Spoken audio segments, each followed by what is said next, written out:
So in this video, we are going to continue with the next topic, which is your flow of control. Okay. So when we talk about flow of control, in the previous classes, we have studied that there are three types of flow of control. One, the basic one is the sequence, another one is the selection, and another one, and the last one are the loops, right?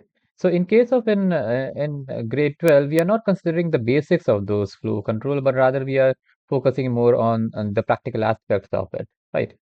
So when you are considering the practical aspects of it, the conditional statements comes first in here, and in here, the conditional statements are used for decision making, right? So whenever there is a condition, you are making a decision. It is either or something else, correct? So if you study this code in here, right? If you study this code in here, the score is assigned as 85. Now, this line checks whether if the score is greater than or equal to 90. If it is greater than equal to 90, then it will print as grade A. If it is, greater than or equal to 80, then it will print as grade B. And if it is anything else than that, then it will just print as grade C. Now, this is a simple program which demonstrates the conditional statements, right? This is the simple command which demonstrates the conditional statements, right? Now, in order to understand this one, how this works, we have to like do the practicals, right? So I have my ideally opened in here, and let me just open one new file in here. Okay, let me just open one new file in here. And typically, I say to students that they should type it because they will have some typing practice, right? So that I usually, suggest to them. However, we will do that ourselves in this one as well. So the decision-making statements, we are going to do this one. So this is the code, right? So it is better to not to copy here, although I have given, hold on. Mm, Where is it? Where is it?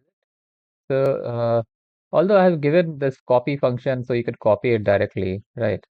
And then paste it in here, but like we will not do that. We will type it out and then we will try to have some ability to type things, okay? So score is equal to 85, right? And then if score is greater than equal to 90, right? Then we will have one indentation and then we will print as grade. Apologies. This is one of my hand is not working properly. It happened, something happened to it. Uh, else, okay, else if score is greater than equal to 50, right? Now, in here, you have to remember that if you end one conditional statement, you have to put a colon in here, right? You have to put a colon in here, and then afterwards, you have to like give an indentation in here, which I've given in here. And then whatever if the condition satisfies, that indented line or lines will be executed, right? So now I'm comparing with greater than or equal to 18 here right now, correct? So this will be print, and then it will be grade and B, right? That is there.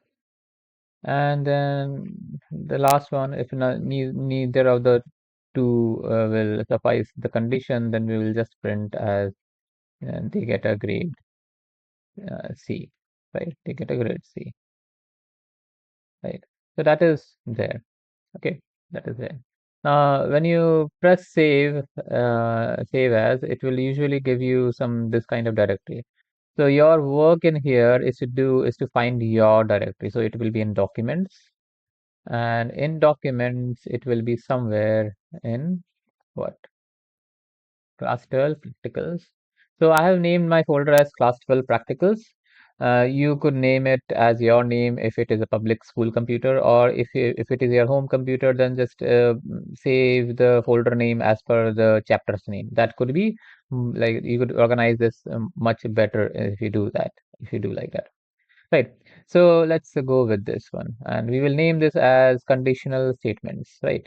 Because uh, it is a good thing to name the file or the practical file in a way which will tell us that what type of practical it has. So it is now a conditional statements, right? And this already has an attached extension as py, right? So it already has an attached extension as py. So we will just keep it. We will not manually put the py extension in this one. So we will save it in here, right? If you want to run it, you can run it from here. Press run and then press run module in here, and it will run it. Okay, so it gets a grade B in here. So obviously it will get a grade B because the score is what? A score is 85, so it is above than 80, but below than 90, so it gets a grade B.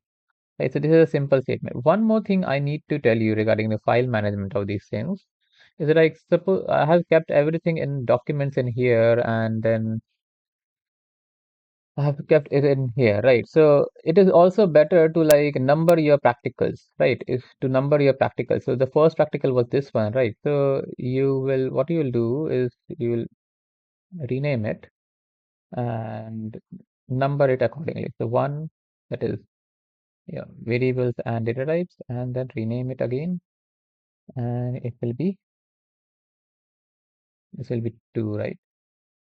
Two conditional statements. Okay, and that is done.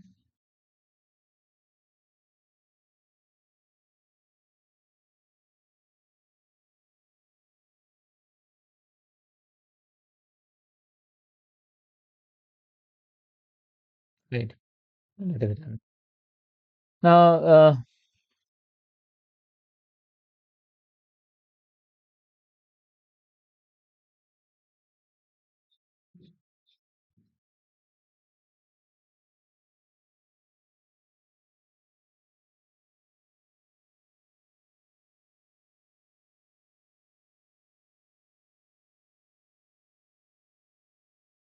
yeah. So this is done. Right, this is done. Now all you have to do is hmm, what to do now? Right, we will move on to the next topic now. Okay, we will move on to next topic. So when we move on to the next topic, then there is your iterative statements, right? Iterative statements. One more thing I need to tell you in this one is that when we talk about conditional statements, it is if, elif, and else. So if is the starting one, right? And if you want to give some subsequent, conditions, then you will use elif. Elif can be utilized multiple times. If can be utilized only at the start of this block, and else can be only be utilized at the end of this block. That is one of the key things you need to know regarding this one. Okay. And we will continue with iterative statements in the next video. Okay, so thank you for joining in, and see you.